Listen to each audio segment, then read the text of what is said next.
Hello, everyone. Welcome back to Scheme Pod, where me and my friends talk about a bunch of communication connected stuff. That's what we do all week. So, let's get on with it. But before we start, let's introduce ourselves. Hi, my name is Nicholas. Hi, my name is Caroline. Hi, my name is Leo. Hi, my name is PJ. Hey guys, how are you doing? How are you guys doing this week? I'm fine. I'm good. I'm great. How about you, Nico? Yes, I'm also doing pretty well. We've just had our midterm, so we're pretty like freer, I guess, now. But it's still pretty stressed. But how are you guys' midterms? Are they good? So, Yes, me too. So lah ya. Nice. I really hope my midterm is also good. So yeah, let's start.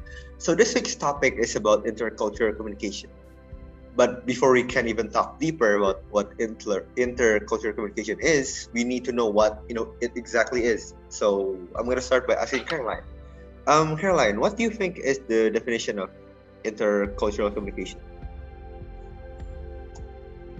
so intercultural communication is the process of sending and receiving message between people whose cultural backgrounds could lead them into interpret verbal and nonverbal sign differently. So communication is cultural, occurring between people from different culture, language, values, customs, and habits. Okay. What do you think are the challenges and the benefits of intercultural communication? There is some benefit of intercultural communication, like we can expand our opportunities and advantage of a diverse world.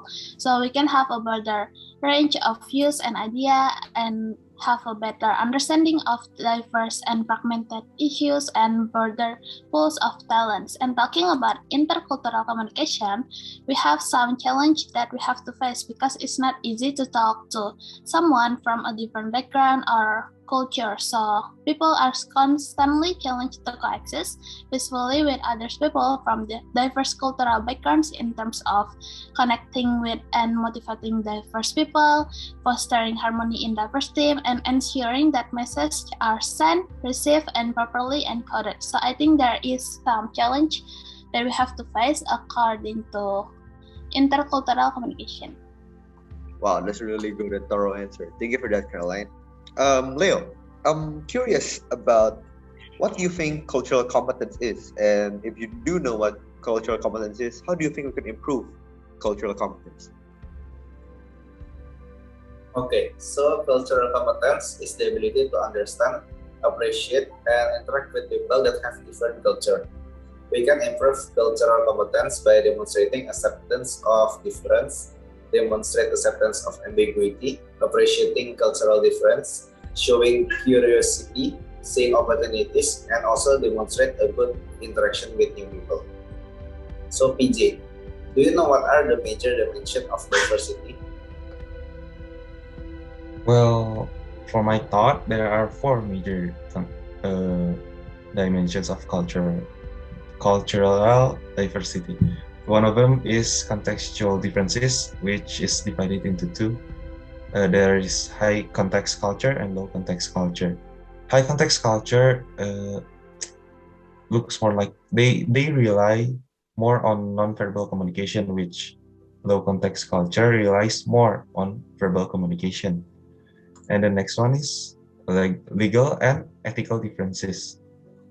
The example of them is like we need to actively seek our mutual grounds, and we need to send and receive message without judgment, send message that are honest, and we need to show respect for cultural differences. And the next one is social differences.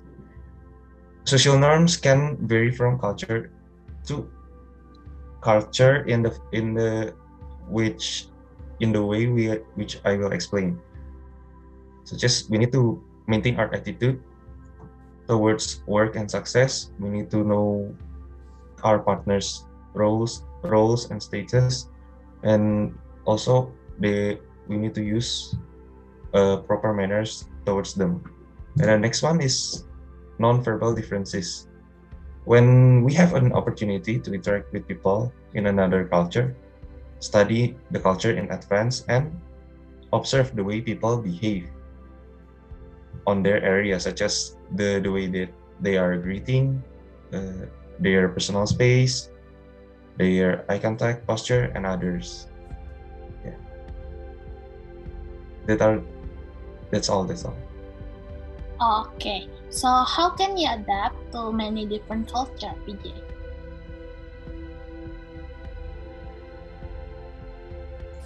Well, we need to be aware of our own biases, and we need to apply the golden rule, which is treat people as the way you want to be treated, right? And we need to accommodate and be respectful, even if you don't understand or agree with their beliefs. Yeah. And we need to also be patient and maintain our sense of humor. Don't grieve too much. Yeah. That's all. Well, those are really good questions, Caroline and Leo, and a really, really, really thorough answer from PJ. There's one last question, but I'm gonna answer this for myself because you guys are really you look really smart today, and I looked up. So let me answer this. So the question is, how can we improve intercultural communication? And in my opinion, you have to do three simple steps. First, you need to get rid of our own, stereotypes and ethnocentrism towards our own, cultures, because we need to realize that out there's a lot of different cultures and different things that we need to learn and adapt to. So we need to be more open-minded and stuff. Number two is we need to learn those cultures and their languages so that we can, talk to the people and we can learn more about the culture and we can be more, I guess, open to the world itself. And number three is just, be more tolerant to others. People, in Japan, they mean this as money, while people in Europe mean this is okay. So when a European goes to Japan, he needs to realize that he cannot do this or he'll be thinking, people think that he's begging for money. So yeah, I guess you need to adapt yourself and be more tolerant to others. Now we've studied about this whole topic, for like a week now. I'll give you guys a case study so I can assess more of our understanding of this topic. So for example, imagine that we are responsible for the launch of a product into at least two other markets with very different cultures. Do you think we need to learn those cultures or we don't need? We can start from Caroline.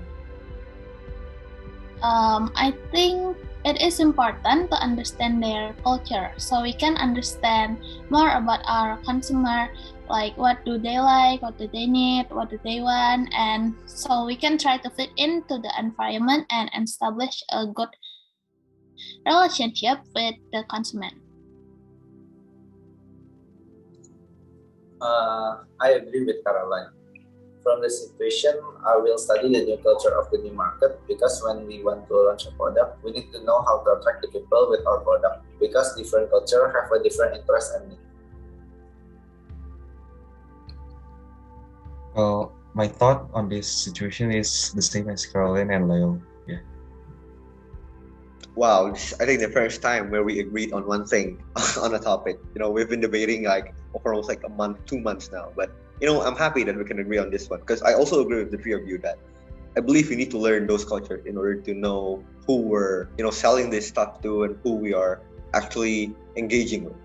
So yeah, that's our topic for today. Thank you, Caroline, Leo, and Stephen for joining me again. I hope the viewers at home can learn something new and enjoy, our banter maybe. And yeah, thank you everyone. Bye. Thank you. Bye. Bye.